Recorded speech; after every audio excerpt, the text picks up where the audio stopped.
All right, what's up, everybody? Welcome to Tuesday, January 28th, MakerDAO Community Call. My name is David. I do community development for the Maker Foundation, helping to build this really awesome grassroots community that helps manage the Maker protocol. And so, welcome to the community call. We do these calls pretty much every Tuesday, and the purpose of them is more or less to bring everybody onto the same page, to kind of do like a week in review of what's been going on in the Maker universe, everything from governance, partnerships, announcements from the foundation, highlights from the community. Every week there's like a ton of those. I like to highlight like interesting articles that I've seen throughout the week, notable threads that are going on in our community, in our forums and Reddit. And then also, I've started to do this, I think, like last call or the call before I wanted to. But if there's a bit of time at the end of the call, I'm going to start doing, well, I've already started doing this thing called the system segment of the week. MakerDAO, well, the Maker protocol is a really, like, in my opinion, like just beautiful set of smart contracts. And I think it's worth even just out of curiosity to examine them kind of one at a time and to see how each of them work together to create what is like the Maker protocol. So hopefully at the end of the call today, we can get a little bit into one of the core modules, the VAT, and then how it relates to the vow, because those two are a little bit confusing when people start learning about the system. I know at least they were confusing to me. But if you guys are interested, stick around towards the end of the call, and hopefully if we have time, we can do it. We also use this call to kind of look at interesting projects that are going on in the ecosystem, in the DeFi ecosystem. And so I'm always looking for fun guests to have. And Victor Rortvedt, I hope I pronounced your last name right, is on the call again. He was on the call a few months ago doing a project that came out of a hack called Tribute. And if you guys were on that call, you remember the slogan, "Number never go down." And the idea was to use rDAI, which is like a manifestation of the DAI token, which takes the interest earned on compound DAI. I think it's specifically compound DAI. I'm not sure if it's like any interest, but and it can redirect it to any Ethereum address that you want. So the idea behind Tribute, when Victor was on last time, was you park a bunch of your rDAI in Tribute, and you could basically pay your bills, from the interest that you're earning on the principal. And Tribute was meant to be a platform to help facilitate that. But this week we got Victor, and remind me of your partner's name, Victor. Yeah, it's Patrick Gallagher is on the call as well, and Patrick Addis also made the rTrees. Exactly. Cool. Yeah. So Patrick Gallagher's on. Yeah. So you just heard him, and they're here to talk about rTrees, which is linked in a really interesting way to the idea of Tribute, but I'm not going to talk about it. I'll let Victor talk about it. So I'm going to pass the mic to Victor for the first about 20-30 minutes of the call, and then we can get into the other stuff that's going on this week. But yeah, Victor is going to talk about some rTrees. Great, thanks, David. Thanks to the Maker community for hosting us again. We're pretty excited about this, and want to make sure that you guys have seen it, because we hope that this is cool in and of itself. But what's I think really exciting is I think it creates kind of a new mental model that we hope kind of can be the thing that you can start to say, oh, we use this mental model, and then we build on top of it. Kind of like things like Uniswap and that kind of thing start to become new, kind of memes that people start to innovate on top of, that maybe took a little bit of time to sort of grasp the first time, but then once you kind of know that, you realize this is a whole new tool in the set that really kind of makes new possibilities achievable. So I'm going to go ahead and present and show you guys what we've got here. Let's see. And by the way, anybody who has any like specific questions, feel free to jump in at any point. If you don't have a mic, feel free to write your questions in the chat. I'm happy to ask them on your behalf. But yeah, we have a very kind of open, laid back culture in this call, so feel free to jump right on in. Okay, great. Okay, so this is rTrees, the landing page. So a quick little background. This is the brainchild of Patrick Gallagher and Patrick Addis, and it kind of grew out of this idea of what you can do with rDAI and programmable interest, but then sort of trying to abstract away all the complication, make something that's really sort of simple to use and a little bit innovative and a little bit gamify, but that also works towards a good cause. So real quick, you land on this page and it kind of gives you a rundown of what's happening here. But those are the people that are on this call already know what DAI is, and probably most folks are familiar with the lending protocols like Compound. And then rDAI, as David mentioned, is a contract on top of those platforms where you can take a token. It doesn't have to be DAI, but DAI is, I think, the most useful initial case because it's permissionless and stable. And you are able to essentially deposit it in a lending account, just like Compound. But instead of doing the normal thing that people are familiar with savings accounts of any type, even through a normal boring bank, where you have the money and then the interest that's earned on that from the person that you've deposited the money with just comes right back to you. And in a normal bank, it happens periodically, maybe monthly, maybe quarterly, and you get the interest deposited. And on Compound, it's every block. The interest goes up. You still need to redeem it when you want to turn it back into DAI. But it's basically, essentially, Compound is an extension of what already existed in the traditional banking sector, while certainly better and certainly more accessible and permissionless. And these are wonderful things, and it's a great platform. But the rDAI change and innovation there is this idea that instead of taking money that you've earned in interest, if you wanted to support a charity, if you wanted to buy, a new item or something like that, or pay for a service, you could take the interest that you earned on your account and cash it out of your account and then send it somewhere else, right? But that's just the normal thing. And what happens there is you'll notice your number goes down in the sense that your bank account decreases to the amount that you actually took out of your account and sent somewhere. So the innovation for rDAI is not only that it's really neat to be able to redirect interest directly as it's coming in, where essentially you're acting as almost like a router, that just the interest is, you have the right to it and you can control where it goes, but you're just essentially saying, I want to rebound it, reroute it to some other address, be it a charity, be it a relative, or if you want to direct it to like a college fund or some sort of long-term savings goal that's located elsewhere. You have that power in rDAI, and you can divide it up as well too. You don't need to just choose one address to send it to. You can add up to 50 addresses. So Victor, really quick question about rDAI. rDAI is specific to Compound, right? Do you know of any plans for rDAI to expand kind of that base level service provider to not just being Compound, but maybe doing something like what Staked does, and like maybe grabs like an average of all these like supply rates, or maybe even use the DSR?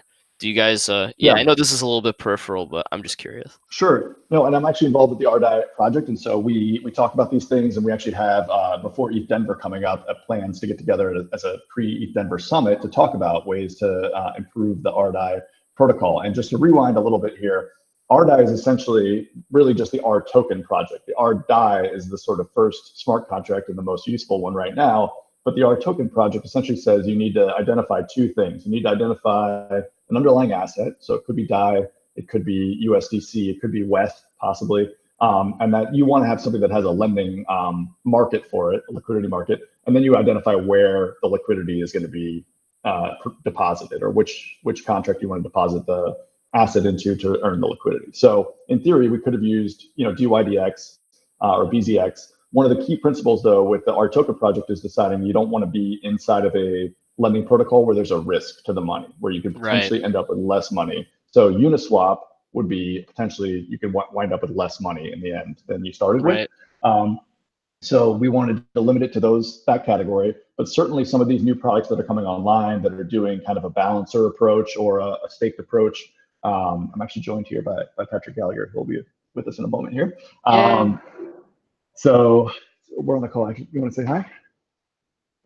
Hey guys, how's it going? Hey, what's up, Pat? Everybody can see him. So yeah, so we were talking actually about the potential for rDAI to go beyond just being Compound. So all these are possibilities. They would require rewriting a smart contract that would deploy or that would deposit the DAI into a different place. But if there's a really good solution out there, that would be great. One of the things though that's tricky is you don't want to have two or more versions of rDAI running around there, and it's not really you want a fungible. Standard, right? Exactly. You couldn't switch, you couldn't deploy, rDAI on Compound and rDAI on DYDX because they're not fungible with each other. And you want it to be transferable, you want it to be redeemable, all in the same way. So, so for now, we're kind of happy with Compound. They're offering really great rates, and but we keep our eyes open for what might be a better option in the future. So stay tuned on that front.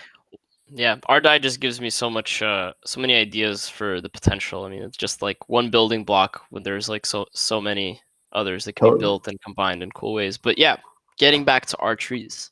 Totally, Uh, yeah. So we wanted to kind of hide almost all the things we were just talking about how rDAI functions under the hood, and make something that still felt comfortable enough and clear enough to people that were in the DeFi universe. I think it's pretty obvious from at least this landing page that if you've never actually touched, DeFi and you don't know what DAI is, this is going to be a little scary, and you probably don't want to do it, and you can't do it because you actually need a MetaMask plugin, and you need or extension, and you need DAI to be able to make this happen. So we didn't want to target normal people. We sort of kind of divide the world up into three categories, right? There's like your normal people who have no idea about any of the stuff. Then you have your like Coinbase educated people who know what tokens are, but really like have no idea how to move into the permissionless world that they control the keys themselves.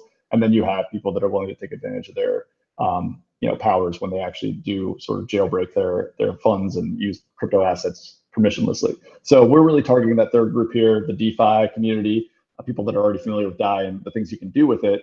And we've kind of hidden the rails here a little bit. It's under the how it works idea.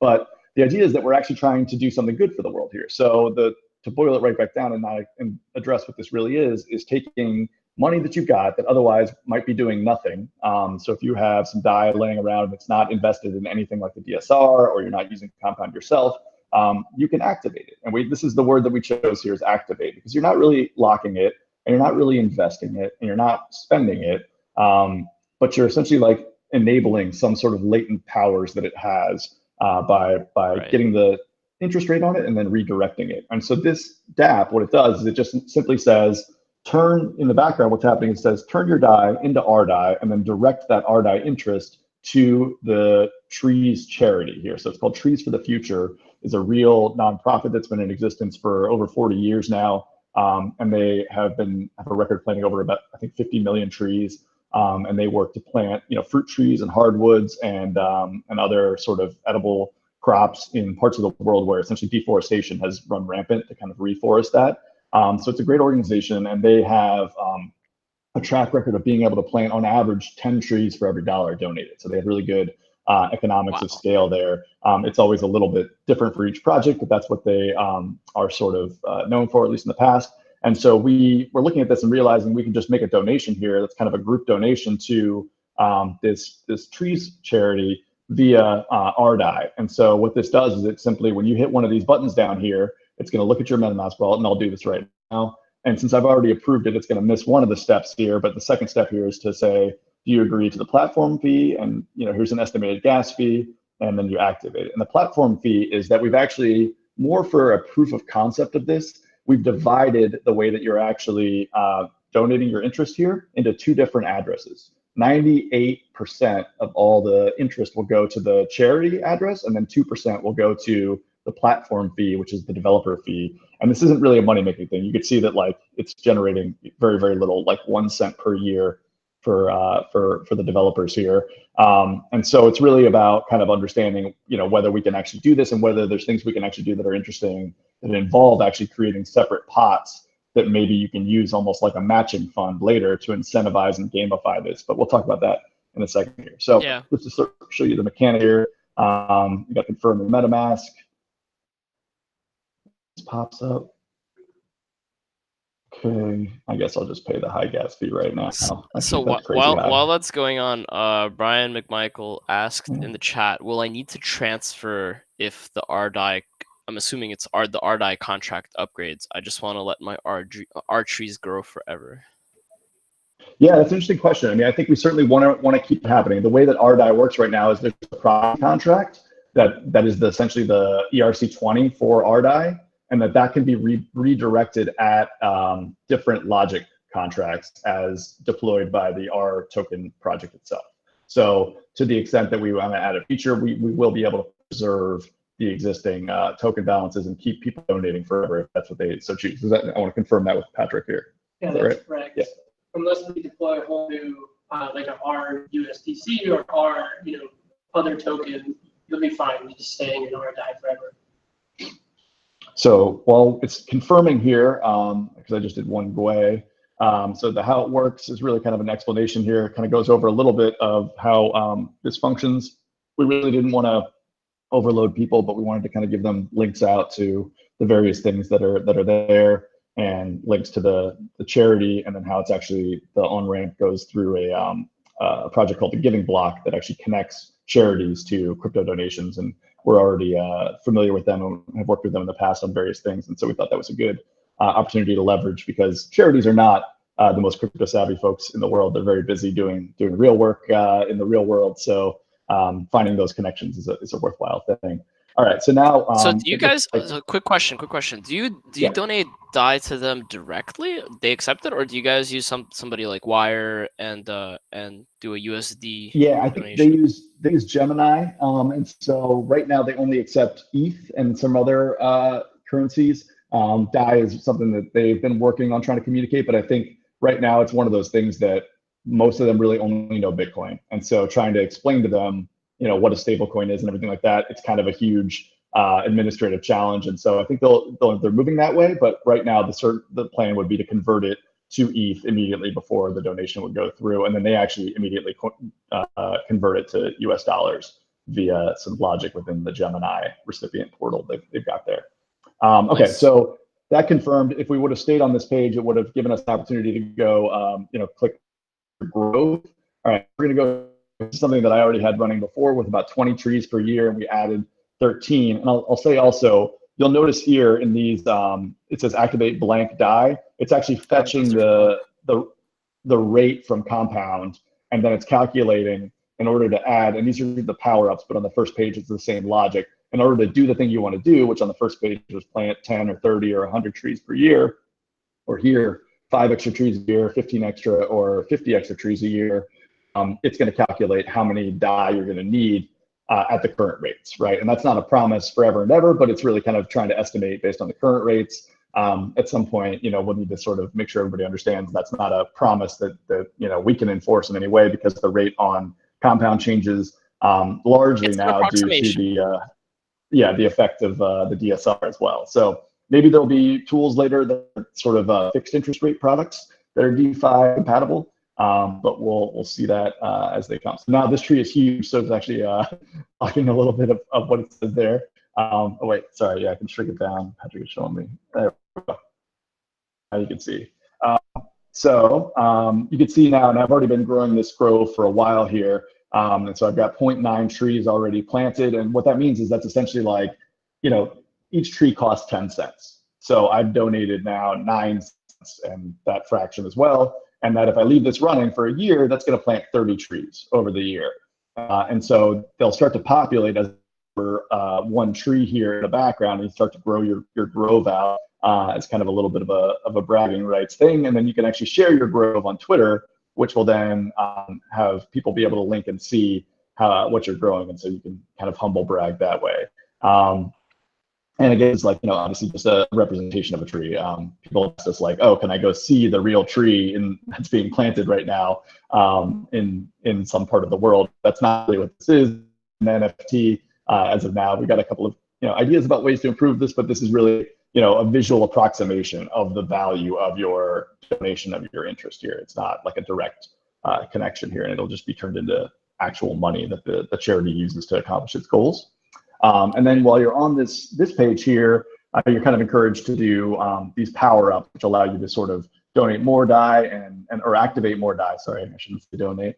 And then grow your trees faster. And so right now the DApp has been live for 2 weeks. We launched it 2 weeks ago, and we've got over 8,000 DAI now are being used or activated to donate to trees. And I think we're up to over 6,000 trees per year is the rate that are being grown right now. I think we've got almost 200 trees that have already sort of been banked essentially because of the donations that are in there.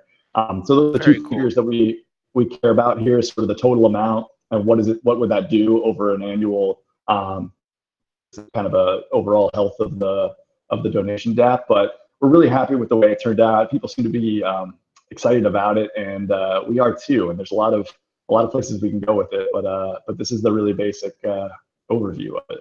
So are there questions people have or suggestions? Yeah, or whatever? I see a couple questions. Michael Newman had two. Michael, if you have a mic, definitely hop on and ask your second question. I'll ask the first question for you, though. What's the back end of the website?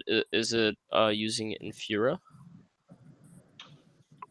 Yes, it's using Ethereum and the graph Uh-oh. to provide a. You say uh-oh?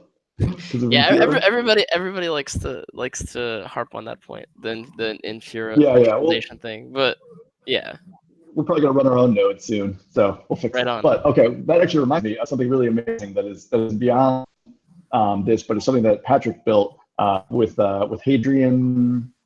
What's his last name? Cuevas. Okay. Yeah, and they built a subgraph die and then built an explorer on top of it. And I want to show you guys this. This is pretty amazing. It's a visual explorer of the entire RDI universe. And let me actually just like reload it so you get the full experience here. Oh, that's cool. So that's the RDI logo. And the people anything with RDI now, and you can see how they're connected. All right, And show me the constellation.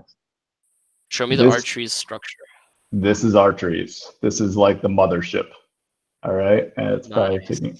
Let's see if I can spin around and get a better view at it. There we go. Okay, great. So each one of these light blue balls is a donor, somebody that has used or an activated DAI, wallet. And so each person here has used rTrees, and they're donating or activating it and sending their interest to two different addresses that I mentioned. This is the charity address, and you can see there's many more balls per second of the sort of wire strings that each donor is sending in. Maybe zoom in, you can kind of see in here how that's working. Control.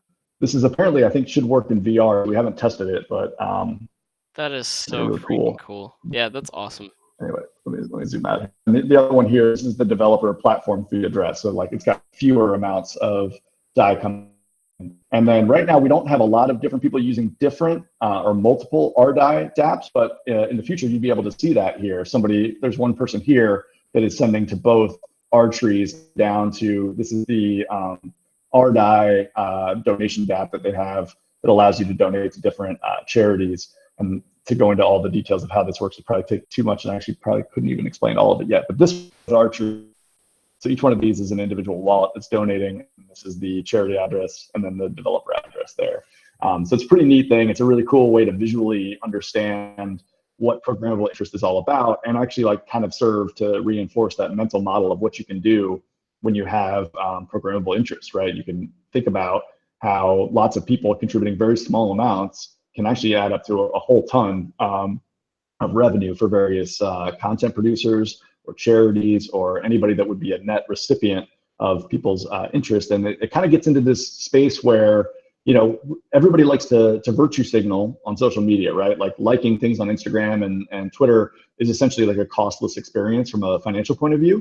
And with something like rDAI, you start to get into this world where you can imagine somebody building an interface that essentially monetizes that at such a small micro level, right? That essentially creates micropayments kind of without actually setting out to create micropayments, because the logic of ours is essentially just pointing things at various addresses. Now, right now, the gas of doing are prohibitive, but it sort of paints a new possibility where we weren't setting out to make a micropayments platform, but it ended up being that because of the way that you had to design something to stream interest away from the wallet that has the underlying asset. Right. Yeah, I think early 2017 David is that David inside of me is really excited because it's like watching the whole streamable money meme that everybody heard Andreas talking about once upon a time, and like look at it here in action in all of its glory. Like it's just so cool. Right. So cool. So this thing is just beautiful too. So kudos. There's a couple questions in the chat. I want to give you a chance to answer. The second one was also from Michael Newman. Is there a page on the rTrees website showing the grand total? Would be nice to have like a total growth graphics page. We can pull it ourselves. If you're interested in doing it yourself, I can give you the sort of like really dirty way to do it. Okay, so this is oneclickdapp.com, which is an awesome website where you can create like very basic front ends to sort of query smart contracts that are deployed. And this one is for RDAI. It's the multi-collateral DAI version of RDAI. And so you actually go to oneclickDAI.com and then prefix-delete. And so that'll be there forever. And you can write to it from this using your MetaMask and also read. And so one of the things we haven't really talked about is that hats are sort of one of the key functions of how RDAI works. And a hat has two components. It says, what are the recipients? Who are the people that are receiving the interest? And how much is each one entitled to from a percentage point of view? And so hat 11 is the one associated with rTrees. And you can see there's this first address. This is the charity address. And then the second address here is the platform/developers address. And then these are the proportions. They're proportions of the maximum UNT32. So it's for many billions. This is anyway, I shouldn't talk about the same bar. But you check hat 11 here, and then you take this first address, which is the big one, and copy it. And you do received savings of, copy that in and check it. And then, I don't know why I gave you that error, but this, I just checked a minute ago. This is the amount in way of DAI that people are using inside of rTrees. And if you copy that and go over to our fun little ETH converter tool, this is obviously like way too manual right now. You can see it's 8,130 DAI. And it says Ether there, but that's just because that's way of Ether, and we're talking about way of DAI in the conversion there, that are being used inside of rTrees. And yes, but your question is, the answer is yes, we're going to do that. We're going to show the total amount that are in there. We've been talking about doing a leaderboard as well too. Although we want people to be comfortable, whether they can opt in or out to that, but that way you can kind of start to compete with each other. And the leaderboard would show not only the total number of trees grown by each address on the leaderboard, but also the rate that they're currently planting at or growing at. So that way, if you wanted to sort of catch somebody on that list, you have to plant at a higher rate than them, not just like get the raw number there. So we think it's a fun way to kind of incentivize pro-social behavior there. It's gamifying philanthropy, which is really cool. It's really novel idea. All right, so last question, and I think it'll tie into maybe like the last portion of what I'm really curious to hear you talk about, Victor. So I'll read the question first, and then I'll add my one sentence addition to it. I'm curious to make R cancer and R longevity. So just to fork rTrees ? What's the best way to do it? So so this ties in with the idea that, okay, this is like a really great model. It doesn't have to only work for trees. It can work for anything, and other people may be interested in starting things. So how I want to frame the question is, or reframe the question is, number one, what's kind of like your larger vision with not only rTrees but also Tribute, because I understand that they're linked in a really interesting way, like on a technical level. And then number two, do you guys intend to expand this kind of world of our donation, our charities? Maybe I could call it that. Yeah, so that's a great question. We've obviously thought actually a lot about this, and we've been in contact with a number of different projects that are excited about rTrees and want to do something similar.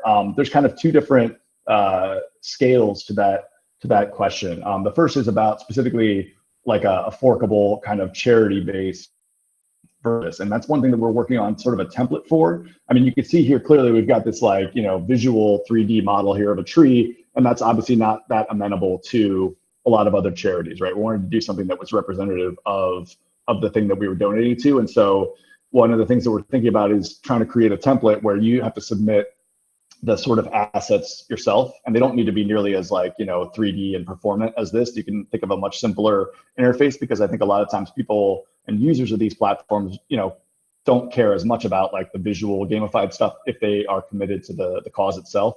So it's something that we're working on as a template. I don't know exactly like when we can sort of promise to have that out there. We might be working with one or two other specific charities first to sort of like refine this and figure out what are the kind of best lessons to do this, because the other part of this too is that we're also trying to tweak and build out better features in rTrees and make it more performant and figure out the kinds of features people like and what they want to see added, so that when we start to release something like a template program, it's not still in this very early stage where we're still adding other features and then they have to incorporate it later, but we've got something that people are very happy to be able to sort of push out in a box and be able to to start deploying for the cause that they're supporting. So we're definitely working on that. It's something that in the next couple of months we hope to be able to, if not actually like release, like have a very clear roadmap for how that's going to work.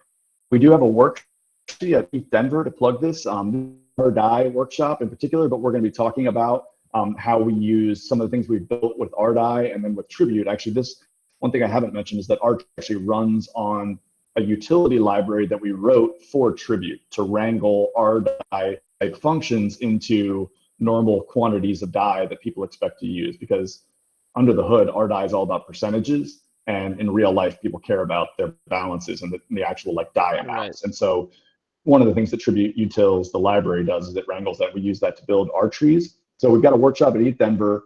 I believe it's probably going to be filmed if you're not able to attend ETH Denver. That'll address some of this stuff and kind of give the raw materials for how to build these sites. And then in the future, the rTrees team itself, which is actually called DAPI, the three of us, Patrick Gallagher, Patrick Addis, and myself, are DAPI, and we are going to continue to build out things on top of rTrees in the site itself and do a template model for the charities. But then the sort of larger thing that I haven't really touched on is this kind of technology. There's no reason to limit it to a charity donation. There's a lot of different things you can imagine doing with this when you've got programmable interests that are very empowering and are great financial tools for folks. And so we're trying to figure out what are the best early demos of that might be appealing for folks that are a little bit outside the realm of charity, but might be more in the kind of like personal finance, if you're interested in financial independence and early retirement, that kind of thing. How could you use these kinds of tools to help you get there a little faster, maybe in a gamified way? So that's kind of the other thing that we're working on building out right now. Sorry, that's a long answer on a lot of different fronts, but that was great. Stay tuned. That was so great. I'm really dappy you guys came on the call. Haha. Thanks everybody.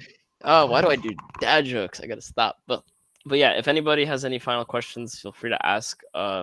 Victor is around. I'll post maybe his handle or something if you guys want to get in touch with him. Or Pat. I'll throw the handle there if you guys want to reach out and learn more. All right, thanks everybody. Yeah, thank you guys so much for coming on the call. This was wonderfully fascinating. All right, so for the rest of the call, we're gonna go through our usual programming. And I actually put together a public agenda that anybody can kind of jump in and look through. Everything that I talk about in this call, I link to, so feel free to explore that. If you're watching the recording of this, or if you're on the call itself, you could follow along. I'm going to present my screen and kind of just walk through some stuff, because I think that is a little bit funner than watching me talk. So you could watch me talk maybe on the right while you see my screen on the left. All right, cool. So, all right, first thing I'm going to go through is kind of what's been going on. No, I don't want to talk about what's been going on in governance. I want to do like a really quick snapshot of the system, what's going on right now. So these are the current numbers. There's almost 105 million total DAI. There's 25 million Psi remaining in single collateral DAI, which is really cool. One of the big topics of conversation right now in our community is the global settlement of single collateral DAI and how we go about that. I'm going to talk a little bit about it in a sec. But yeah, so as you can see, we're also approaching the $500,000 DAI surplus buffer, which is really exciting because every 10K above that is going to go into a surplus auction where MKR is going to be exchanged and burned. And also, oh no, there's no heal button anymore. There used to be a heal button here. How to connect your MetaMask. Oh, that's probably why. Oh yeah, that's why. Yeah, because I'm not on my work browser. All right, cool. Yeah, in that case, yeah. So that's just a quick snapshot of the system. Yeah, things are growing. The ETH. Actually, I guess I'll just talk from here. So, cool. So some news from this week in governance. An executive vote that went out last week on the 24th. Yeah, on Friday the 24th, passed on Sunday, the 26th, with about, I think, 40 or 50,000 MKR. But since then, an additional 30,000 has entered into that proposal. So there's 80,000 MKR, quote, guarding the hat. And if you're curious what that means, I could get into it later. But basically, 80,000 MKR is sitting on the current proposal that's already passed. And what happened when it passed on Sunday was that the DSR went up from 6% to 7.75%. The ETH and BAT stability fees went from 6% to 8%. And then the DAI ETH debt ceiling went from 100 million to 125 million. And then inversely, the Psi ETH debt ceiling went down from 70 million to 45 million. So those are just the weekly changes to the system as a result of the executive vote. Right now, there is no active executive vote, but there are 4 active governance polls that went out on Monday. The first one is the single collateral DAI debt ceiling adjustment. So right now, the debt ceiling is 45 million, while there's only 25 million Psi in circulation. So as a risk measure, the argument is to lower the debt ceiling so that kind of a random person can't just arbitrarily mint double the supply and like really disrupt the peg potentially. So what's the opposite of negligence? As a measure of responsibility, we are voting to lower the Psi debt ceiling by 50 million to 30 million Psi. It's a yes or no vote, and the current winning option is yes. And the vote ends on Thursday, the 30th, right before the governance call. Actually, all of these end on Thursday, right before the governance call. So I won't say that again. Yeah, the next governance poll is the Psi stability fee adjustment. And so we saw that it just got voted up to 9%. So there's no longer a negative spread between the Psi stability fee and the DSR like there was for the larger part of the whole migration period between the old and the new system. So now it's actually more expensive to borrow Psi than it is to borrow DAI. And although it wasn't really talked about too much in the community, I think the person that or the MKR holders that ended up voting this through, yeah, maybe this could do without commentary because I'm actually, yeah, never mind. Scratch that. Anyway, yeah, 9%. It's actually more expensive to mint Psi now rather than DAI. Yeah, I just want to avoid giving my own personal commentary when, yeah, I should try to avoid doing that. Yeah, so the next governance poll is the DAI stability fee adjustment. As usual, this is going to be affecting both the BAT and the ETH vaults. The range is between 4 and 12%, and currently the winning option is 8%. And then lastly, the governance poll for the DSR spread adjustment is ranging between 0 and 4%, and the current winning option is 0%. So the DSR spread adjustment is a question of how much of a spread do we want to keep between the stability fee, or I guess, yeah, the stability fee and the DSR. Last week it was 0.25%. That's why you see a 7.75% DSR with an 8% stability fee. So everything is looking status quo. So what will likely happen on Friday if these options don't change is that an executive vote is going to come out to lower the debt ceiling for the single collateral DAI, and then to just adjust the spread. So you're going to see the 7.75% turn into an 8% DSR if it passes. So that's what's looking like the executive vote is going to be for Friday if all these winning options stay the same. There was a summary of the Thursday risk and governance call that came out yesterday. So check that out if you guys are curious and don't have time to watch an hour and a half call. Also check out Governance at a Glance if you're an MKR voter and you want to get kind of up to speed on the current conversations that are going on. Governance at a Glance is a really great thread that kind of aggregates all the forum activity. There's a couple of really cool things going on that I wanted to point out. So Mitote, and I hope I'm pronouncing that right. And I forgot the other guy's name. Yeah, Adrian Hacker. Both of them kind of started working on this Maker Governance weekly recap. And I know that a lot of MKR holders and people in the community generally have been asking for a recap, and so no, okay. Well, the recap, yeah, looks like this actually. Yeah, so the recap would go through kind of the week's state and governance, and it's a little bit different than the summary of the risk and governance call because that's very specific to the call, whereas the governance recap would be kind of like just everything. Even things that are not necessarily covered on the call. And also just they kind of outline a bunch of standardized statistics that might be relevant for MKR holders and all that good stuff. So we put out a wanted thread because we wanted somebody in the community to kind of figure out a really great format for one of these weekly recap threads and to produce one. So yeah, there's a couple going on, and if you are interested in those, please go into those threads and give some feedback. I know it would be greatly appreciated. Yeah, so that's about it for governance. Actually, I guess I can add one more thing. The major conversation that's going on in governance this week is actually around the single collateral DAI global settlement plan. Uh, and I don't know if this is the only thread because I know that there's supposed to be another thread that talks about tax. And tax is a parameter that the community is considering to activate on CDP owners of the single collateral DAI CDPs. And the idea is that if they go through global settlement right now and they keep their CDPs open, they actually avoid paying stability fees.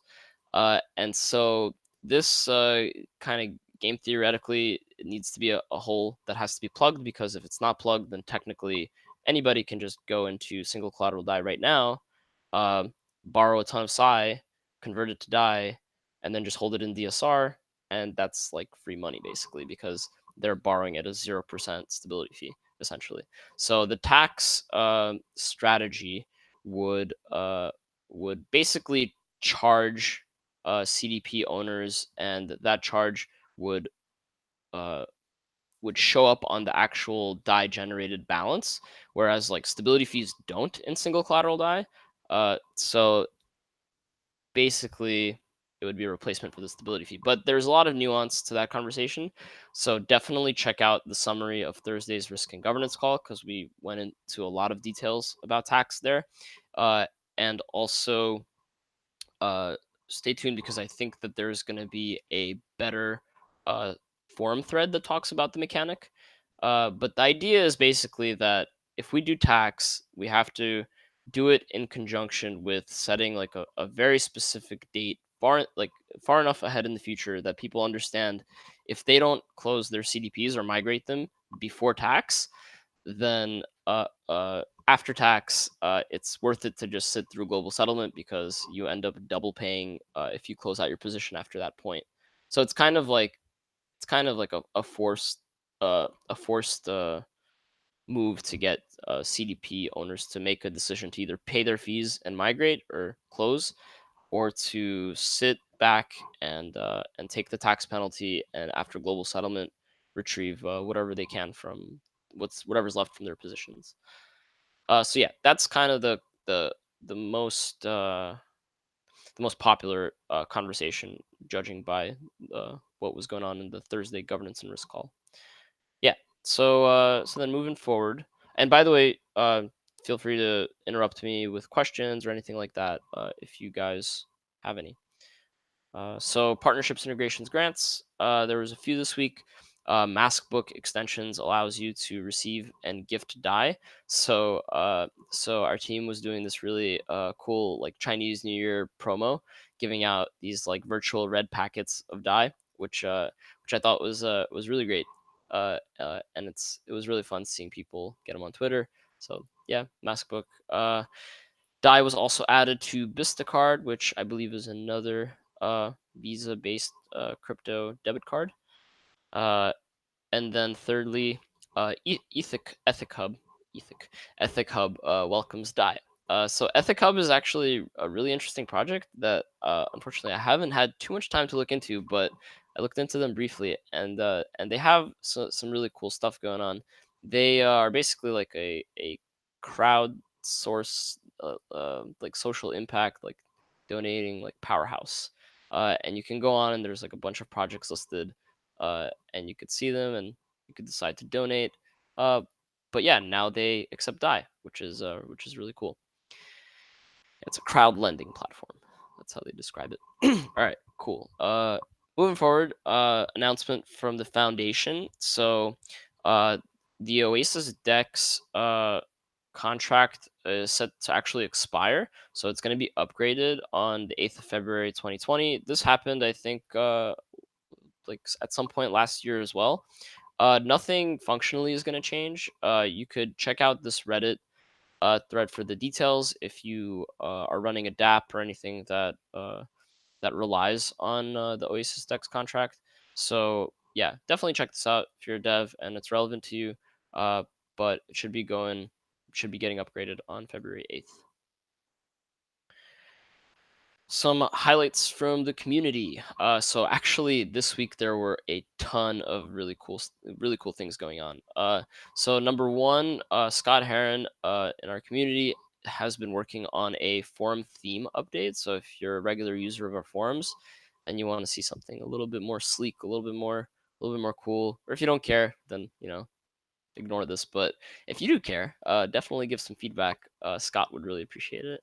Uh, Kevin Merrick actually created a test ETH address called DeFiPortal.eth that people could use in all these various DeFi portfolio trackers, and it's really cool because if you were to go on one of these, for example, like DeFi Snap is a really cool one, and you did what is it, DeFiPortal.eth, which is an ENS name, and you hit let's go. Uh, it lists all the stuff, and he threw some money in there, and kind of distributed it around all these interesting things like chai, and that's just all the stuff in his wallet. But then you could see that he has some ETH in his vault, some DAI and DSR, some Compound USDC, and like basically, if you want to test a portfolio tracker and you don't want to use your own address, you could use DeFiPortal.eth to illustrate your points. So I thought that was really cool. And useful for people trying to teach their friends or whatever, or doing calls like this. But yeah, that was really cool. We also saw Jordan Lyle aggregate all the different technical manifestations of DAI in this repo called DAI Universe. And this is really cool. I've been looking for something like this because I didn't want to make it myself. And Jordan absolutely killed it. And it's probably going to expand. And I added it to Awesome MakerDAO the second I saw it. So really good stuff from Jordan there. There's some developer creations that happened, quite a few. So I think this was released before, but actually only saw it this week. But our team released this thing called the Chief Keeper. And its purpose is to lift the hat in DS Chief as well as to streamline executive actions. Okay, so that's like a bunch of jargon if you're not very familiar with voting at MakerDAO. So I'll read the second point and then I'll explain from there. But this keeper guards the hat by ensuring that the spell with the most approval is always that. It's like the most MKR weight is always the hat. So the Chief Keeper does this in order to maximize the barrier of entry to lift the spell to the hat, thus acting as a guard against malicious governance actions. Okay, so all of that is to say, remember when I said there's 80,000 MKR guarding the hat? All that means is that anytime there's a new executive vote, it has to surpass the amount of MKR that's sitting in the current governing proposal, which is the hat. And sometimes it's not obvious where the hat is because there's actually a ton of on-chain proposals that have MKR scattered all over them, and the hat can be moved to old proposals. That's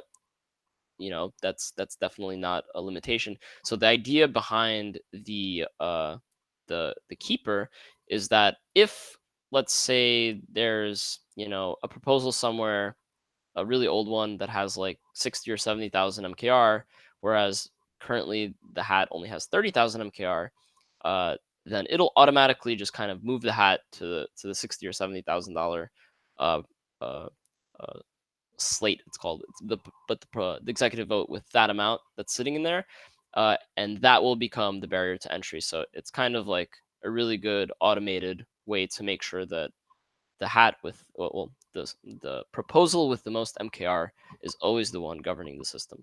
I hope I got that right, Ed. Correct me if I'm wrong. But yeah, I think that's about right. So really cool stuff from the team.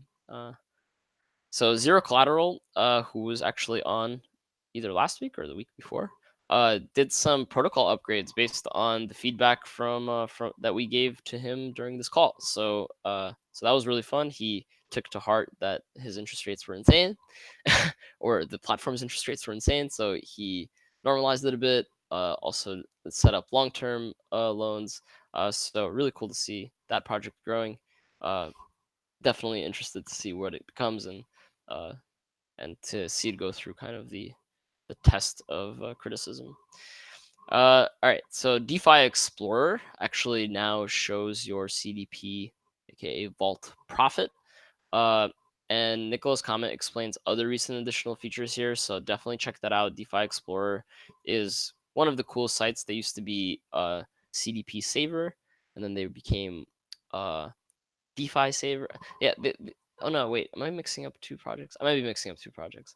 But either way, DeFi Explorer, which I'm pretty sure is the same guys as the DeFi Saver guys. It's like no, it's Nikolai. Yeah. Anyway, I'll do that off call, remembering who's who. But yeah, check it out. Definitely a useful site if you're a Vault user, aka CDP user. And then lastly, for the developer creations, Covalent has built a download CSV button for MakerDAO positions. And this was a really interesting article that was a kind of attached to it, is that it's really hard to figure out kind of taxes and like your trading history and all that stuff if you're using DeFi, and it's kind of a nightmare. So so these guys did it specifically for MakerDAO positions. They created a really cool tool that'll see if you, for example, migrated it to InstaDApp, and like it'll debunk all of the weird transactions that happen when managing your position. So you could do that, and it could give you just an Excel sheet with a bunch of usable data for yourself. So definitely cool to see that. I really hope more service providers like that emerge, because I think that's going to be really important to if we're, as a space, trying to attract serious investors, people that are legitimate, paid their taxes, and also just for yourself. I would just generally really like a download CSV button for all of my DeFi stuff, because that would make my life a lot easier. But regardless, yeah, that happened. How much time we got left? 7 minutes. All right, cool. So running through really quick the very last of it, some articles that came out, computers that can make commitments. This was a blog by Chris Dixon, who's a general partner at A16Z. Just some of his thoughts on blockchain. He actually talks a little bit about MakerDAO. Interesting short read. There was also an article, How MakerDAO Flourishes in China, where the idea of decentralization is slow to catch on. I think this was the block. Yeah, so check that out if you have a subscription.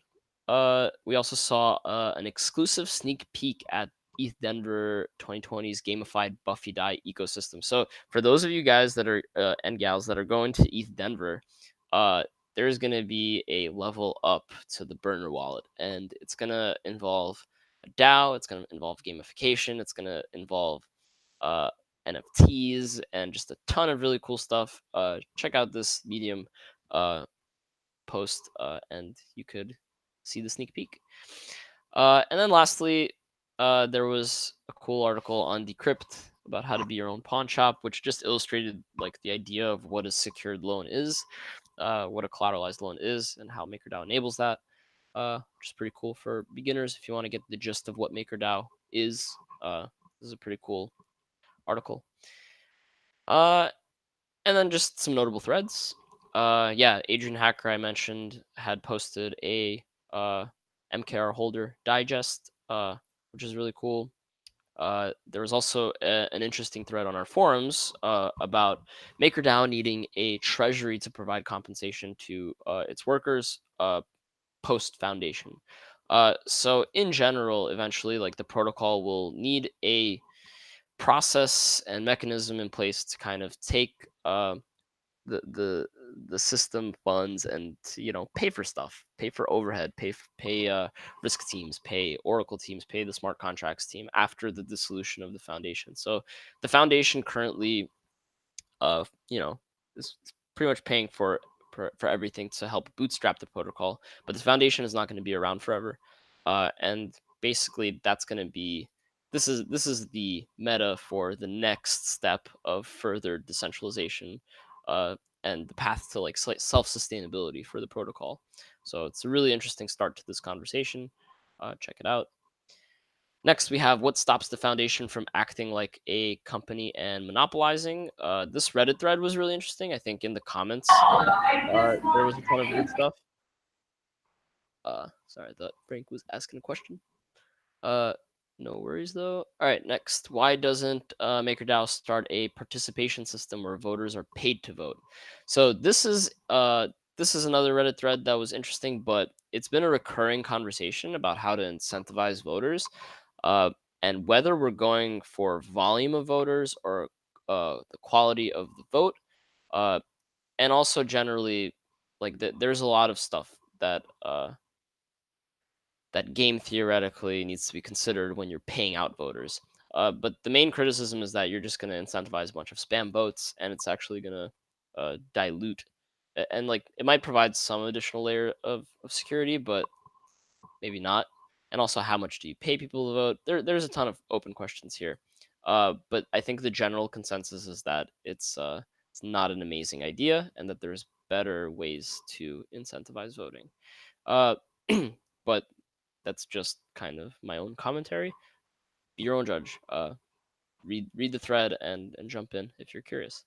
And then lastly, the last notable thread that I put up was this forum post, I think by Metode. Uh, it's a summary of some organizational management concepts applied to MakerDAO. So this is really, really cool coming from the community, because I think right now, in the governance community, we're going through these growing pains of establishing our processes, establishing, like just structure around managing protocol, and working together as a group of people to do so. And yeah, taking, we don't have to do everything in you. We could take uh, organizational management concepts and apply them to MakerDAO, and and this is what this thread gets into. So I haven't personally had a chance to read through all of it, but I'm definitely going to do so a little bit later today. And if you guys are interested in that, definitely do so as well. All right. So, last couple of segments. Actually, I guess so. The system segment of the week, the VAT and the VOW, I'm gonna skip since we're at the last 2 minutes of the call. We'll do that next week. But just really quickly to cover the events. Uh, Today's the 28th. So tomorrow, after tomorrow, after tomorrow, after tomorrow, we're gonna be at Crypto Summit 2020. Not. Oh no. Uh, Oh, here it is. Oh, this is going to be online. Oh, that's why I was confused. Oh, yeah. So Crypto Summit 2020 online. Mariano Conti is going to be representing.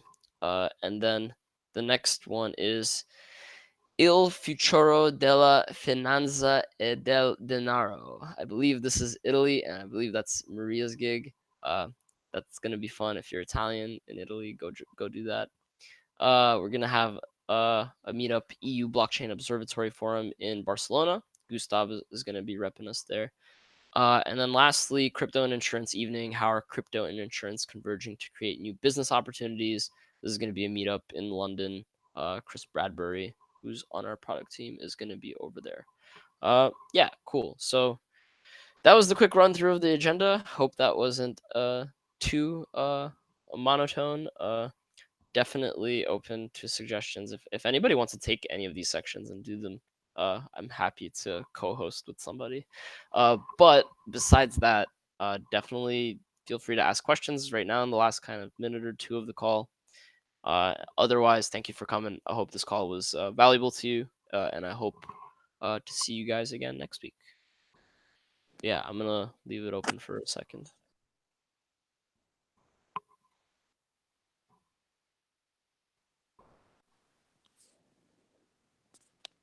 I'm stopping the record button.